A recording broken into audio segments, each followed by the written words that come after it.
Hi, my name is Nikki Patterson and I hold the world record for most tattoos of the same musician on the body.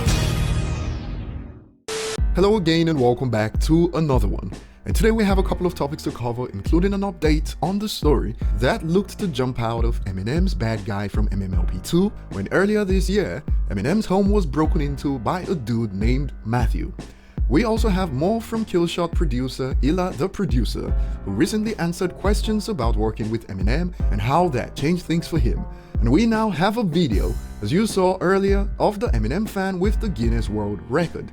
As we dive in, do us the honors. If you enjoy content like this, hit the like button, subscribe and turn on notifications if you're new, and for more, find me on social media. So here's the update on the Eminem home intruder case, and according to the Detroit Free Press, the man accused of invading Eminem's Metro Detroit house finally has a trial date.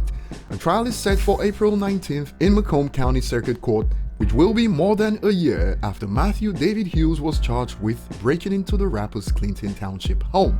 If you recall, Eminem was set to appear in court to testify, and a new date has been set, and here's one from the video I did on this a while back. It's so ironic that the guy's name is Matthew. Eminem certainly spoke this one into existence. Moving on, since Lil Wayne interviewed Eminem a few months ago, some fans on the internet have been optimistic in regards to another collaboration and expect a surprise Eminem feature in Wayne's next project. But No Ceilings 3 was expected to drop today. I kept my eyes peeled, but so far nothing's out and the suspense continues. And moving on, illadaproducer, who worked on songs like Killshot and Lucky You with Eminem, recently did a Q&A session on IG, and of course it was asked a couple of questions in regards to working with Eminem, and here are some highlights. For the question, how did it feel to produce for Marshall, he answered, incredible. It let me know my sound is official since the GOAT listens to my music, and as a few other producers have suggested, he looks to have some more songs with Eminem in the pipeline. The next question goes, who's your favorite artist to work with and why? And he responds, Eminem, he changed my life and I can provide for my family. People work with other big names in the industry and months or years later talk about how they got shortchanged. Excuse me. But then there's Eminem, and this answer from Illa reminds me of when Dante Ross talked about how just having 2 songs on the 8 Mile soundtrack album netted him cash enough to buy a house. Another question for Illa was, will Eminem use any of your beats on his next album? Kamikaze beats and Killshot were fire. And he answered, appreciate that fam, let's see, fingers crossed. And in regards to his best beats used by Eminem, in his opinion, he answered, Lucky You, Good Guy and Killshot, 3-way tie. In my opinion, so far there's been no misses, it's all hits when they've worked together.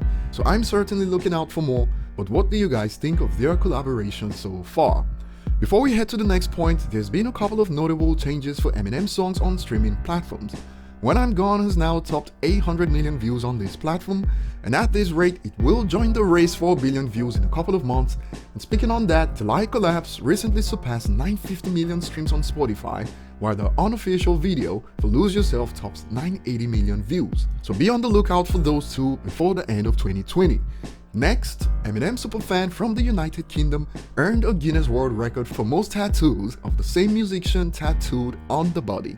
And we got a scoop into what it's like for Nikki Patterson thanks to the latest video from Guinness World Record. And here's one for the books She Loves Revival. This is an image taken from the Revival period, one of his more recent albums. I absolutely love that album. And as with many Eminem fans that were around from the early days, the Marshall Mathers LP was the initiation CD. On the back of my calf, we've got the Marshall Mathers LP, and as I've mentioned, like literally the album that started it all, so that's a super important one. Of course, many have reacted to this, and the idea is clearly not everyone's cup of tea, but the tats are also not on everyone's body, but we got this.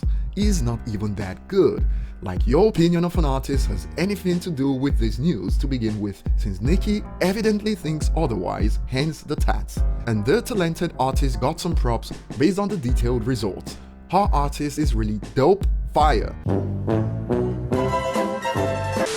So that will be all for today. Share your thoughts below. Thanks for watching and see you on the next one.